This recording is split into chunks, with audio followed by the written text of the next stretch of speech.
আজকে তো আমাদের হযরত মুহাম্মদ সাল্লাল্লাহু আলাইহি সাল্লামের জন্মদিন।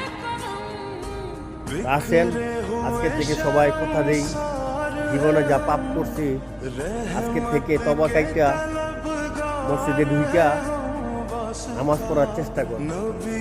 কারণ নামাজ আমাদের উপরে আল্লাহ পাক ফরজ করছে। এই ফরজ আপনারা আমারে আদায় করতে হবে।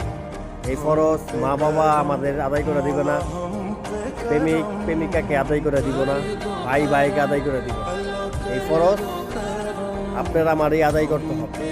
এই কারণ আসেন আজকের থেকে সব কিছু বাদ দিয়ে যখনই আজান কানে শুনবো তখনই মসজিদে গমন হব।